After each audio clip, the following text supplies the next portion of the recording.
All right, last one here. The muscular system, right? Going back to our previous examples here. Um, the skeleton's your frame, and you have your axial and your appendicular. Your muscular system is like the stuff in between. It's the wires in it. It's the air ducts. It's the insulation. It's the things that make a house actually work, right? So just like a muscle is what makes the body actually work and move and function. Um, just like in your house, right? Sure, you can have a house without any of these things, but you're going to freeze. There's no insulation. There's no AC. There's no furnace. There's no heat. There's like nothing. There's no electricity, right? Uh, so yeah, muscular system. Three different types of muscle. You have a smooth muscle fiber. You have a cardiac muscle fiber. Wonder what that is. And you have a skeletal muscle fiber. Oh, I wonder what that attaches to. It's all in the names here. So your smooth muscle is usually or it's things that aren't designed to move. It's internal organs for the most part, stomach, intestines, bladder, uterus. These are all examples of smooth muscle or an involuntary muscle. This one's pretty obvious, right? Cardiac, it's your heart muscle. It's your heart. Your heart is its own separate muscle. It's made of its own special muscle fibers, which are these. These are arranged in a network that allows the heart muscle to contract efficiently and rhythmically. And then you have a skeletal muscle. These are voluntary. I can move these. I can't just like make my stomach move. That's not really how it works, right? I can move my arm though. I can move my leg. I can move my neck. So those are voluntary muscles that attach to your skeleton. And the tendons are what connect the muscles to the bones. That's how it works. Now, these are usually arranged in an agnostic or opposing pair. I literally want you to do this because it's going to make it a lot easier for you to realize. Take your arm, take your hand, put it around the bicep, and then I want you to actually flex and not. Now, if you flex your bicep, your tricep, it's going to be really soft. If you flex your tricep, how do you do that? I don't know. Like I just straighten my arm out like that, and you can actually feel it, but the bicep's soft. So that's how they work. One, uh, one squeezes, one relaxes.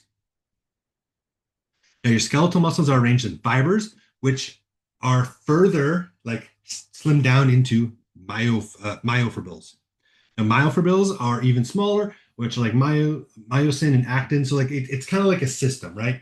You have a city, which goes into neighborhoods, which goes into houses, which might be rented out into apartments. And these myofibrils are arranged in sections called sacromeres.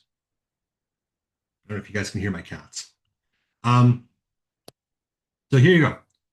Laser pointer. So again, muscle fiber is made of these myofibrils. So here's your muscle fiber here, right? Here's your muscle fiber. Now, if I zoom in on just a section of those, here are my sacromeres and my A bands and my myofibrils. So a lot of different things here. This is a really complex thing. It's one of the more complex parts of the class. So we're going to break it down a little bit here. But you can see something here called the Z line. How do your muscles actually move? That's what we'll get into. So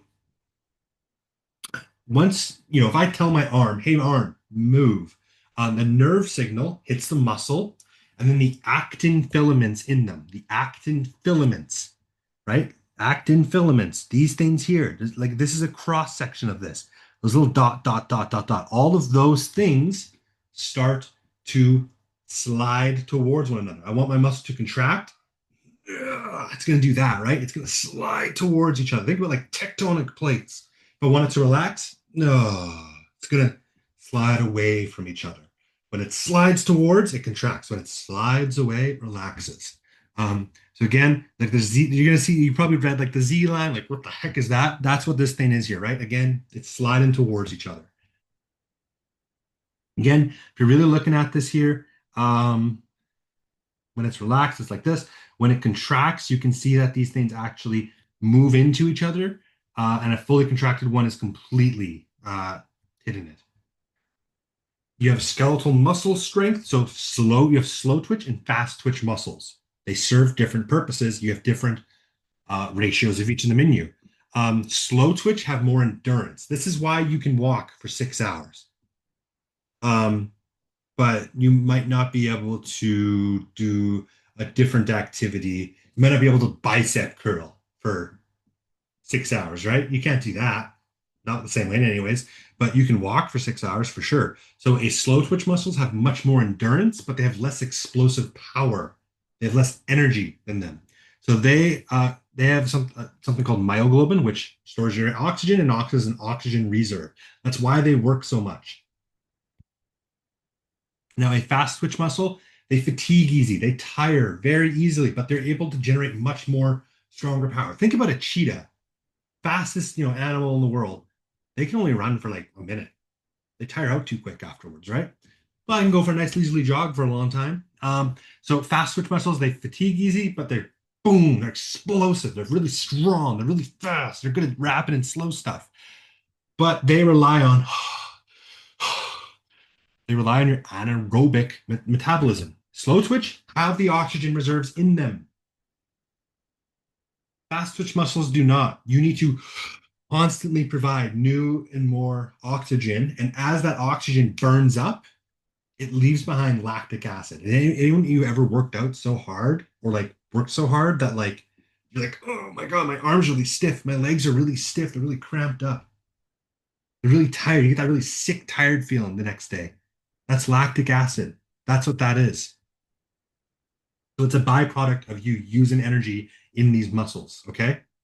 Um, yeah. All right. So a couple sets of questions here. What are the three types?